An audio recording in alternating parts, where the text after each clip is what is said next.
साथियों, हमारे साथ में उमेश देशमुख जी हैं, जो महाराष्ट्र का जो किसान सभा है उसके अध्यक्ष हैं।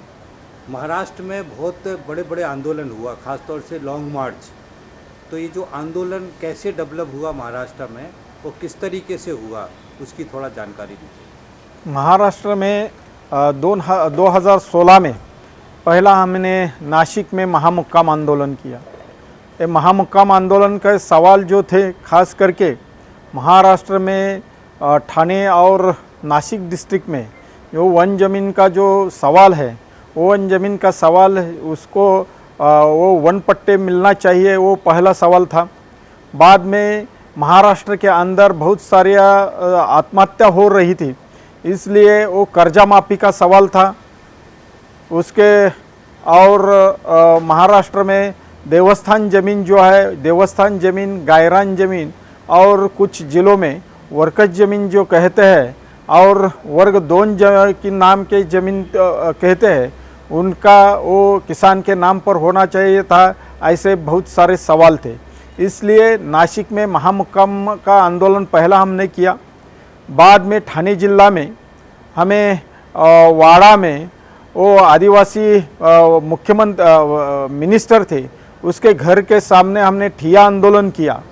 और बाद में 2017 में महाराष्ट्र के किसानों का कर्जा माफ़ी होना चाहिए, इसलिए बहुत बड़ा हमने शेतकरी संप किया, किसान का स्ट्राइक किया।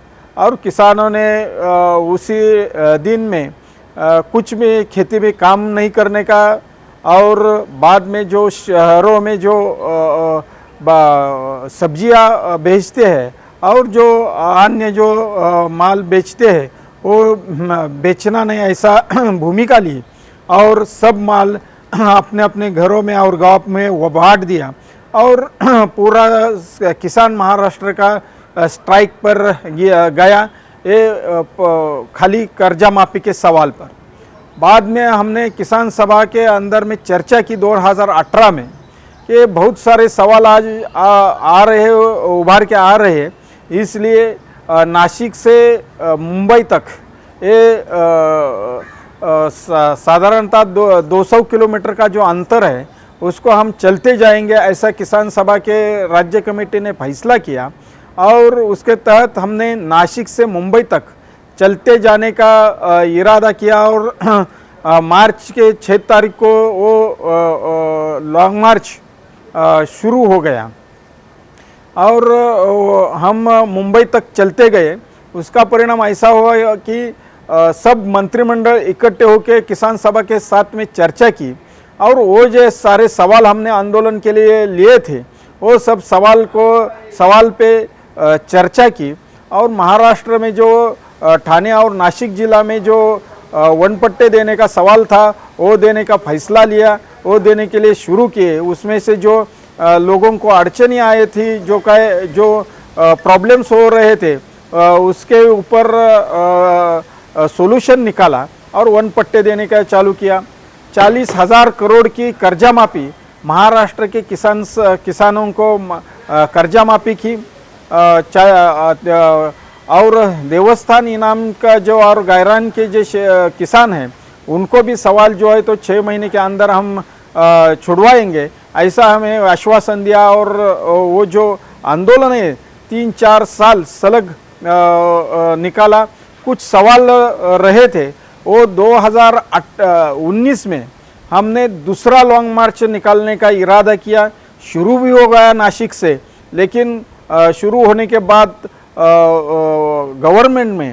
गवर्नमेंट तुरंत बैठक ली और वो जो सवाल रह गए थे, वो सवालों पर जो फैसला निकालना था वो निकाल के किसान सभा की जो मांगे है, वो मांगे पूरी करने के लिए आश्वासन उसी टाइम हम महाराष्ट्र के गवर्नमेंट में दिया। ये जो लॉन्ग मार्च निकला था, इसमें इतने सारे ग्रामीण लोग कैसे इकट्ठे हो गए, किस तरीके से योजना बनाई? क्योंकि लॉन्ग मार्च शुरू हुआ था बहुत छोटा, वहाँ से बढ़ते ये कैसे हो गया, कैसे मैकेनिज्म बनाया था इसका? ये हमने जब सांगली में हमारी बैठक हो गई किसान सभा की प्रमुख कार्यकर्ताओं की, उसी टाइम हमने एक ठहराया ऐसा कि लॉन्ग मार्च निकालने का और उसका एक प्लान तैयार किया। वो प्लान के मुताबिक हमने गांव-गांव का कमेटी के ऊपर जवाबदारी डाली और उनको कह दिया कि आप गांव के लोग आपके अनाज और जो सामान 7 दिन तक लगने वाले हैं वो सामान निकालें। आगे खाली जो पानी आपको लगने वाला चाहिए वो पानी भी लेकर आने का, ऐसा सब प्लानिंग किया।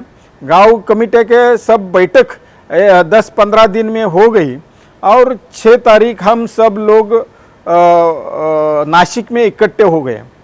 शुरुआत में आप बोलते हैं वो सच है कि लोग कम थे, लेकिन जब ये मार्च शुरू हो गया, वो शुरू होने के बाद सब लोगों को ऐसा लगने लगा कि हम नहीं गए तो ये सवाल छूटने वाला नहीं, इसलिए हम इस आंदोलन में शामिल होना चाहिए। ऐसी गांव तक उनको खबर गई और उसके मुताबिक सब लोग दूसरे तीसरे दिन तक वो लोग इस लॉन्ग मार्च में सहभागी होने के लिए गांव-गांव से जत्थे आए और हमें शामिल हुए। जो पहले 20,000 10,000 लोग थे, वो 2-3 दिन के बाद 40,000 लोग ये सब महाराष्ट्र से आए। जब हमारा लॉन्ग मार्च मुंबई पर पहुंचा तभी तो पूरी मुंबई रास्ते पर आ गई, क्योंकि जो मीडिया से उसके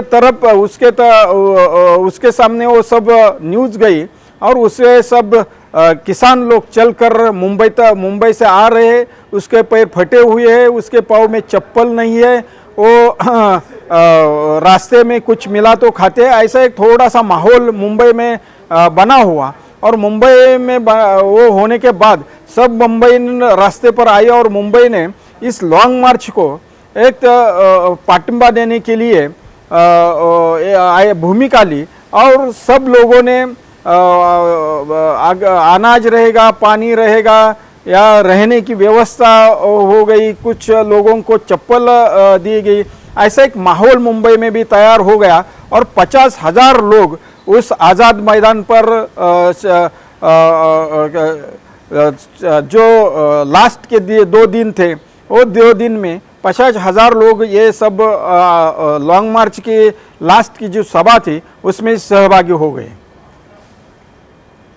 जो आपका चर्चा हुआ उससे जो नतीजा निकला, क्या उसके बाद से जो मांगे पूरी नहीं हुई थी, दोबारा आंदोलन किया, तो दोबारा आंदोलन के बाद सारी मांगे पूरी हो गई थी कि फिर दोबारा कुछ हुआ हो?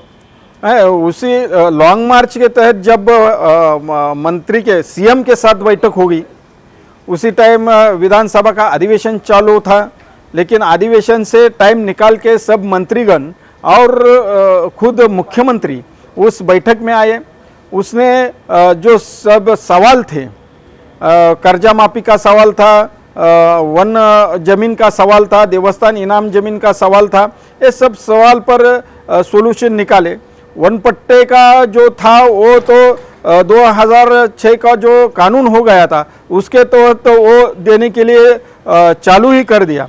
कर्जा माफी के लिए उसने कमेटी बनाई और उसके तहत छत्रपति शिवाजी महाराज के नाम पर एक कर्जा मुक्ति की योजना बनाई और वो योजना के अंतर्गत महाराष्ट्र में जिसका 5 एकड़ के कम जमीन है उसका कर्जा माफी करने का निर्णय उसी बैठक में मंत्रियों ने लिया, महाराष्ट्र शासन ने लिया। लेकिन बाकी का जो सवाल थे उसके ऊपर उसने 2 महीने में 3 महीने में हम छुड़ा देंगे ऐसा हमें आश्वासन दिया। बाद में उसके ऊपर कोई हुआ नहीं, लेकिन अभी हम वो सवाल उठा के उसके ऊपर आंदोलन करने का किसान सभा ने इरादा एक निर्णय किसान सभा के महाराष्ट्र राज्य कमेटी ने लिया है।